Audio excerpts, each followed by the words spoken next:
Kaya mga kautol, tayo po ay nandun sa linang at tayo po ay sumaka. At sumaka po ngayong hapon. At dahil mga kautol ay tayo ay naglinis sa bahay. Nag-impis-impis doon. At talagang, ay siyempre kami man mga kautol ay pares mayroong trabaho. Ay kailangan pong ang isa ay maglinis mga kautol. Ay si Mrs. po may pasok. Ay ako po ang naglinis at taglaba.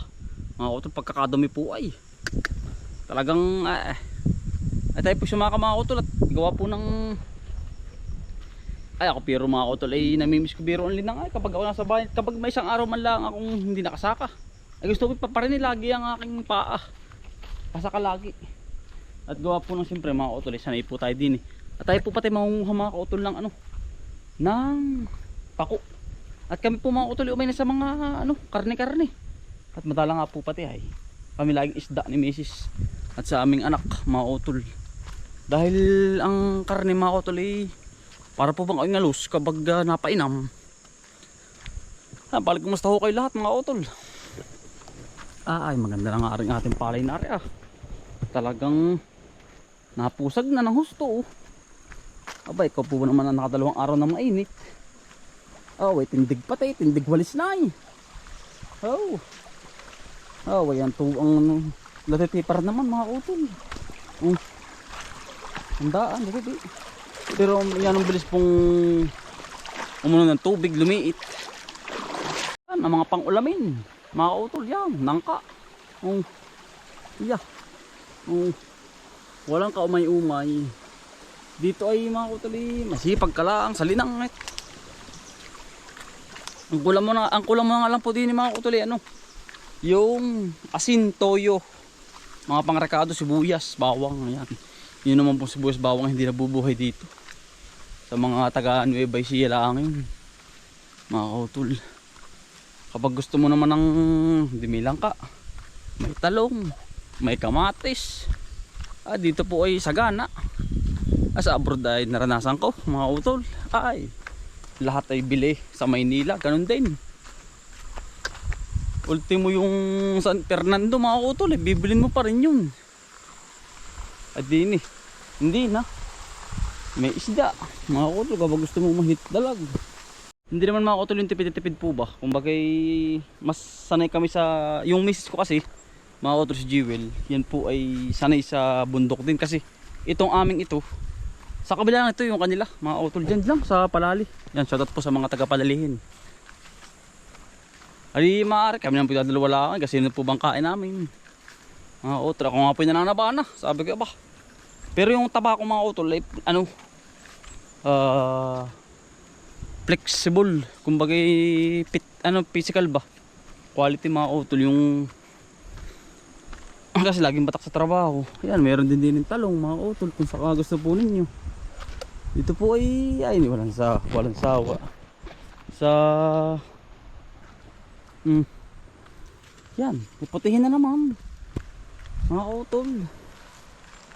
Ayan, ang daming gulay, baki gulay po. Gaganda pati. Ay talian na pala ito. Bigit din na masyado nag-uulan. Ay puro tanim. Dito po may pipino pa tayo doon. Ayan.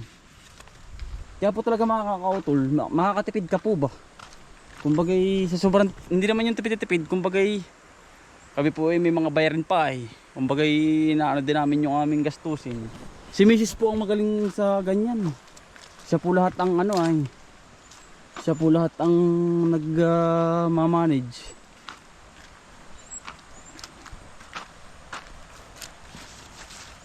Siya ang nagbabudget po. Inililista po yung gastos ko dito sa sa halaman.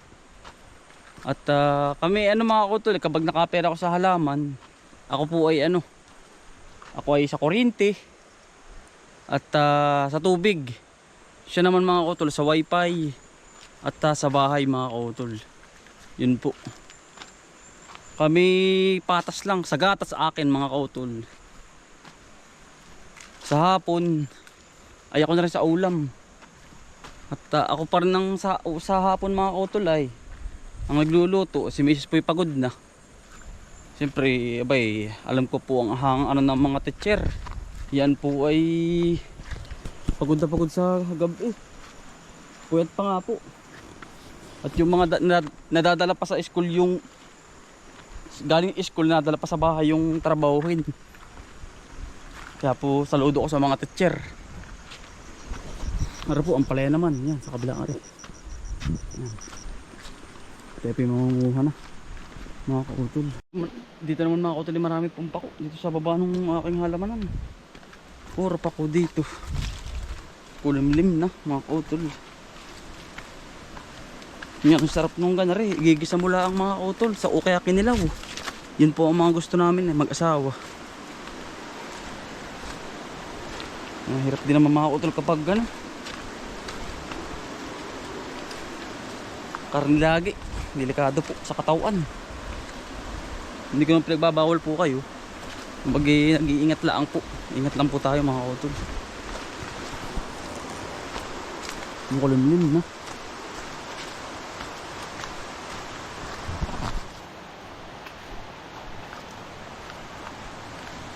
Kulimlim na po. Bah, hindi ito mga kautol. Walang grips oh. Ano ito? Parang siyang ubas. Aba. Ano kaya ito mga kautol? Fearless lang po ako. Gubat. Sa gubats na grips. Ano? Mga kautol oh. Ba, hindi ko po kakainin na rin. Ano mga kautol? Nakaka-curious lang oh. Para po siyang ano, nakakita ko sa daan. Grips to, parang grips lang siya. Ang hirap naman pong kainin. Hindi ko po kayo malambot siya mga kautol oh. Yun oh. Yun oh. Parang aling araw. Ano, nakakain yata ito mga kautol. Pero hindi ko sigurado. Ingat lang po Mahirap mga kautol, baka tayo malason. Pero parang nakakain siya mga kautol, mabango. Para naman tikaman mga kautol, baka naman puti malason. Ano siya, parang siyang grips nga po sa gubat yan. Kaya lang ay nakakatakot kainin. Dami. Parang siyang liputi. Para po bang siyang liputi? Para pong masarap ay. Alam mo, nakakatakot naman.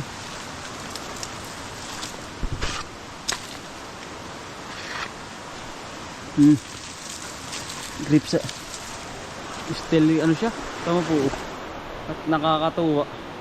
Baka po sa ibang bansa ito nakakain hindi ko lang po, para siyang kape, still kape mga kautol. Nakakatakot naman po, baka tayo'y malason pag kinain ko. Comment kayo mga kautol kung ano ito, para siyang ano. Yun ho po bang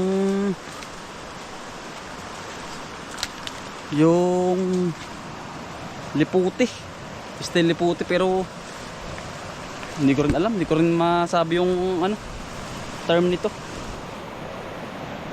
Yun mga kautol parang jolen, papakain ko sa isda mga kautol. Yun.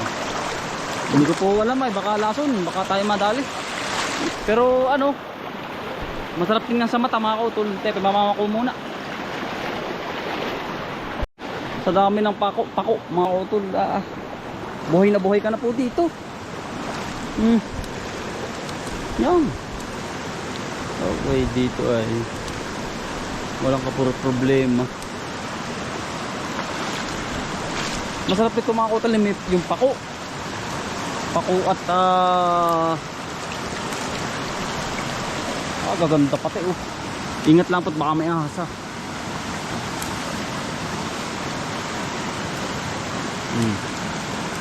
Gaganda, bagong busngi. Bagong busngi ito. Pagkadulas mga kautol. Ito ang quality mga kautol. Sa walang chemical na halo na gulay. Pako number 1.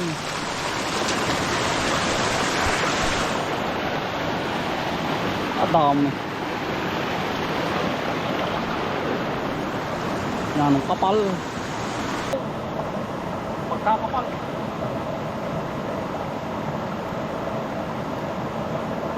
Magaganda po pati.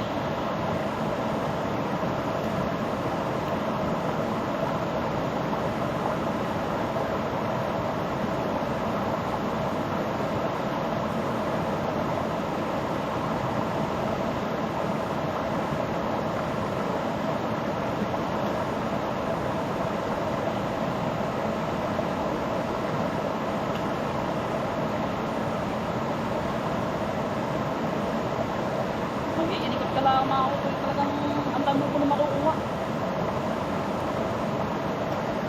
Mag-iinikot ka lang.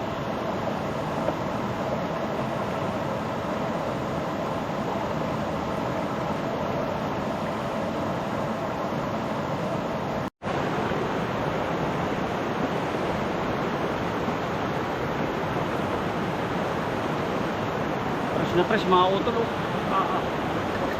Suwabe to. Gigisa mo na kahit sardinas lang, pwede na po. Sa Maynila walang ganito mga kautol. Sa Maynila lahat ay bili. Ako po.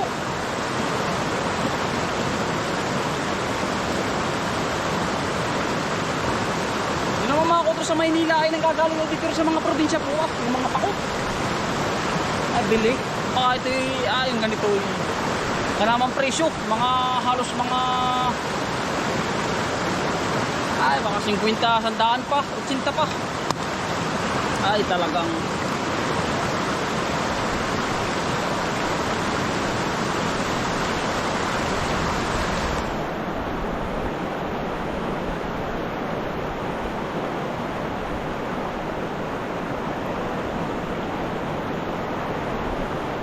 yari.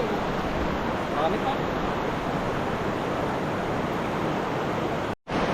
Walang problema mga utol. Yari na po. Pangulam na. Yan o. Fresh na fresh. Yeah. Fresh kung presko. Walang halong chemical. Pagkalamig. Ang lamig pati ng simoy ng hangin dito. Wala ka makikita ng plastic. Wala po nakatira ay. Panay ano pa. Kabundukan pa. Yan. Napakaganda po ng ilog. Huwag sanang sirain ang kwari. Ay kapag nasira na po ay wala na. Wala na. Ang ganda ng kalikasan kapag nasira ng kwari. At yan po ay ano na ay. Ang mga isda pati halos nawawala na rin kapag kinuwari na. Mga utol, hihimay ko na po para sa bayan ay diretso na, lulutuin ko na, hindi na ako maggagana-ganari pa mga utol. Diretso na po ari ay ano, ari ay igigisa ko mga utol na manok o sardinas. Sardinas pa lang ngayon mga utol. Bumili kami nung minsan, pagkamahal. Dati biro ay yun ang amin sa Malutuay. Ay ngayon, kasing mahal na ng 552 na. Pagkamahal ng sardinas. Dati biro ay nakakabili ng 14 pesos ay. Ngayon ay, ewan ko, 25 na. Auto 30 pa. Parang walang halaga na ang pera po ngayon. Kakaawa po mga nabili lang lagi. Kakaawa po. Yung tatrabaho tapos bibili. Ultimo sardinas yan, pagkakamahal po yan. Mga